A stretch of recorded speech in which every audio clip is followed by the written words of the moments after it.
So in this video, we're going to be going over some different coverage adjustments that you can make when going up against the gun trips tight end. And we're going to be using the big nickel over G. So we're just going to come on gun trips tight end. We'll go through several different plays, some of their most commonly called plays. And we're going to start off with cover two man, because that's the most common defense right now. It's the most effective way of playing defense, especially in MUT. If you're in regs, it's going to be more zone that you're going to want to use to stop. We're going to be going over some zone as well. So definitely you can just skip forward if you would like. But this is going to be covering the man to start off with. So we're just going to press. We'll set up the shed defense. We'll go over some different blitz coverage adjustments you can make as well. But starting with this cover two man, this is how it looks initially, right?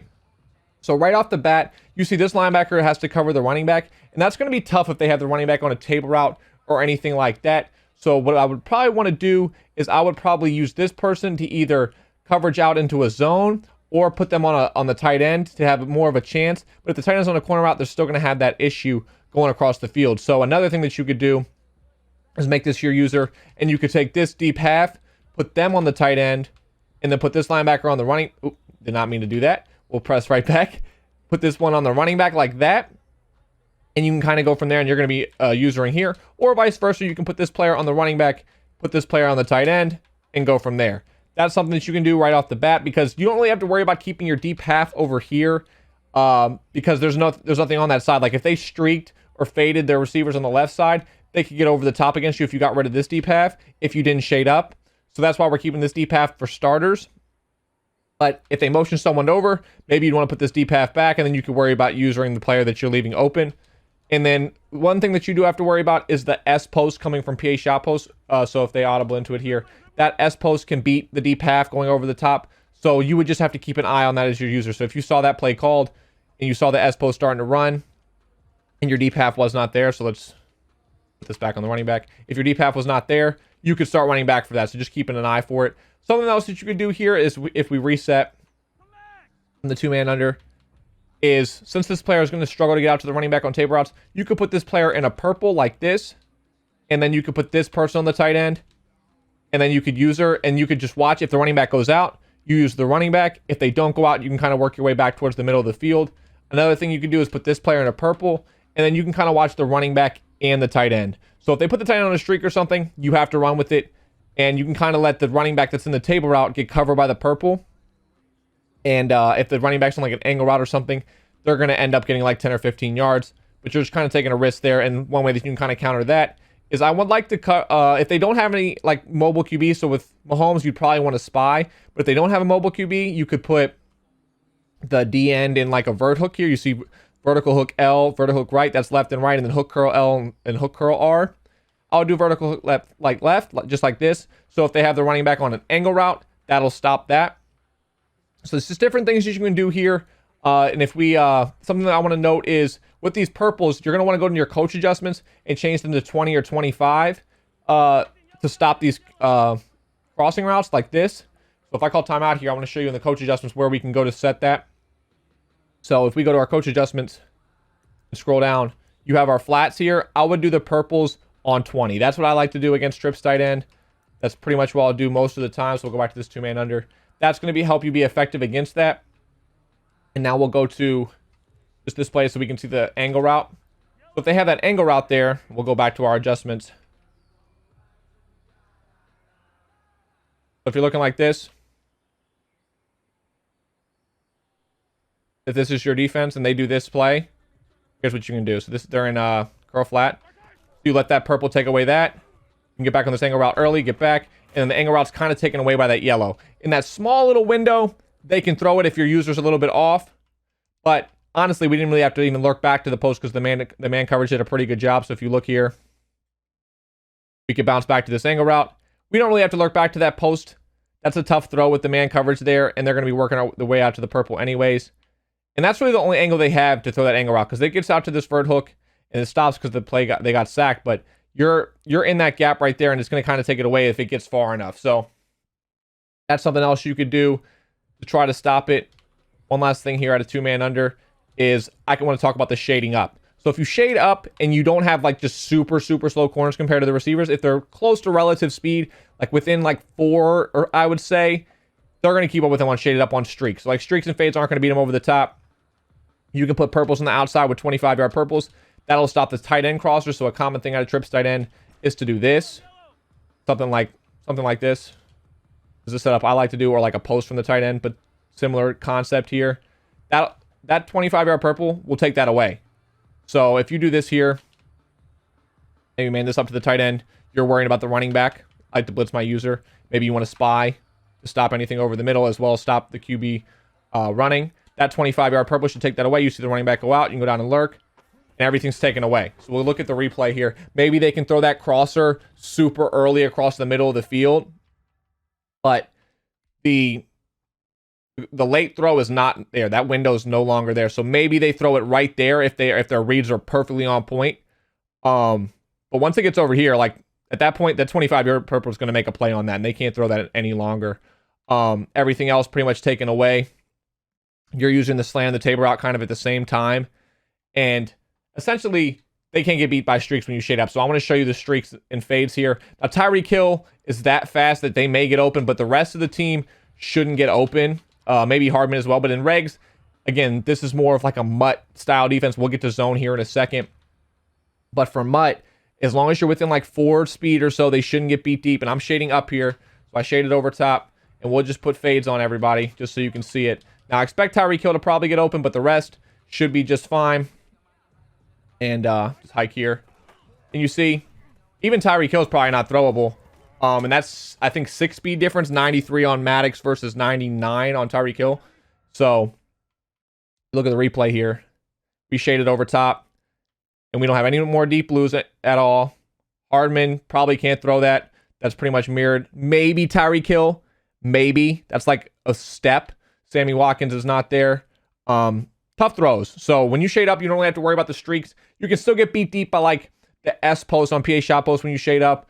Routes like that, inside cross, deep skinny post, you maybe get beat deep on. But as far as streaks and fades go, you don't have to worry about that. And you can look for those posts. If you see those posts coming, you can jump back with your user to try to get back there and take those away, right? So if you see PA shot post, I'll just quickly show it to you here, and then we'll get to zone adjustments.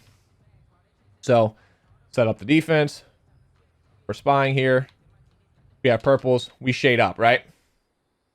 So if we shade up and you see this S post, so we're using the running back, but if you see the running back going on like a table route or an option route, you don't really have to worry about it too much. Like say this is their setup, something like this, maybe like a table route, something like that. You can kind of watch the deep post. So what I would do here is if they hiked, I'm on the running back. I know that. Oh, I see the S post is coming. I'm back. Now I'm trying to lurk back on that. You see there? Like if you see that S post coming and they get open, now it didn't even look like Sammy Watkins got open. But if you see that coming, you can bounce back. You'll give them this option route, right? Like they can have the 5 yards to the outside. Like that's okay. The purple should make the tackle for 10, 12 yards. You'll sacrifice that to try to stop that S post. So the S post actually didn't get there. We might not even got there with our lurk because our lurk was a little bit slow. But if you see that coming, just bounce back to it. Just know, okay, that man-beating deep routes can come from X. They have the inside cross post and the PA shot post. So that's something I wanted to note. 25-yard purples are going to do a great job against those crossers and deep corner routes. Now we'll get to some zone adjustments. So we'll start with SS Blitz 3. So if you're in SS Blitz 3, it's not going to look the same as the 2-man under just because you're no longer in man align. But what you're going to want to do is pinch and crash up, and then you're going to want to probably man up this player to B, something like that. Maybe man them up to Y so they get like a little bit more leverage on them. But I like to get the press. Or if you want to zone them, you can do this. I would pretty much always shade down, shade up. Get rid of the seam flats to put cloud flats out there. So if you just want to give a straight cover 3 look, this will be good for you as a mix-up. I would probably do this. This would probably be my base adjustment. If they had a fast QB, I would spy. That gives you a little bit of help over the middle and watches the QB. Sorry about that. I just had to cut there. Needed some water. A lot of talking. We're back to being good. So what I was going to say was another thing that you could do here is you could put if they don't have a fast QB, you could put this DT in a zone. So like if you wanted to put them in a vertical hook to the left, that can throw someone off with a vert hook coming from like the right side of the field all the way to the left to maybe knock out a pass. If you wanted to keep a spy there, something else you could do is I actually like to get rid of my flats a lot of the time on this trip side, just like this, because they don't really, a lot of the time, they don't really even register that they're going to be able to throw a flat over there. The only thing maybe would be like a drag from the tight end. they're not really looking that side otherwise. So that can help you out if they start to attack you in the flats, because they're not really like throwing any corner routes or anything on that side. The only thing that they might throw would be that crosser from the tight end. So you could do this to take away the crosser from the tight end, then you have a hook curl. Or if you want to do it vice versa to get a vert hook, which I actually like better than hook curls, you could do it that way. Take that away. But you don't really have to worry about having like a hard flat on the left or anything, like a cloud flat or anything like that. So if you wanted to do this, this could be good adjustments as well. And you really don't have to worry about the flat on the left until they start to hit you with that. Because a lot of their setups are going from, like this one would be one that they would actually be able to do to hurt you with the left side. But otherwise, like if they're doing PA counter go, their main route's going to the right side. If they're in PA shot post, their main route's going to the right side. If they went to like X spot, they maybe motion this corner over into a post because the corner route's not really going to get open against cover 3 anyways, even with the flat out there. And they do something like this. And like maybe like a zig or a streak on B, something like this. Like this could be a setup that they do. And if they do this, then that vert hook or that hook curl are still going to take away that little hitch route. And there's, again, nothing to worry about in the flat. So a lot of their setups don't really have to worry about a flat on the left side. So that's something that you can do for zone. Now, if we go to a blitz look, so let's reset our play here, and then we'll go back to the SS Blitz 3. So if we're in the blitz look, what we're going to do here is we're going to spy this one, and we're going to be lurking here. This is our look. We have the cover 3 look, and then we can put like hard flats down here. So we move this player down, and it looks like this. Now, since we audible to the blitz, our player's actually, the blitz angle's in the wrong spot. So it's actually going to be messed up. But just assuming this person's in the blitz, we're going to call timeout and fix it here. But just, that's kind of the look you want to give. Now let's fix it here. Come out in SS Blitz 3. Not able to make the audibles. So do this here. Come out in SS Blitz 3. Go back to trips tight end. And just call this. So we're in the SS Blitz 3 now. And the blitz angle is normal. So if you're looking like this, pull this player down. What you could do, put this player in the flat, like this. You're going to be spying here. And put this person back in the deep blue. And then you're lurking from left to right. You don't really have to worry about anything that's on the left side, like on the right side. You're going to allow your zones to take that away. So if they're like in a play like this, this is something they could do to attack the blitz. You'll lurk maybe this seam streak for a second here. And so they'll hike the ball, you bounce this seam streak, then you bounce here to this in route. Just quickly like that. The taper route on the corner route that they have on the right side, that'll get taken away by the hard flat in the deep third for long enough that they would get sacked. So that's what you can do to try to stop them from the blitz. That's probably the setup that I would do. Now, if we go to SS Blitz 2, just like this, you'd be spying this player again. Something that I probably would do is if you want to leave the cover 2 on the right side, that's fine. I might want to man this player up to X like this. Because again, like I said, they don't really usually have something attacking that left flat. So you can allow them to take away X that way. You have this D path.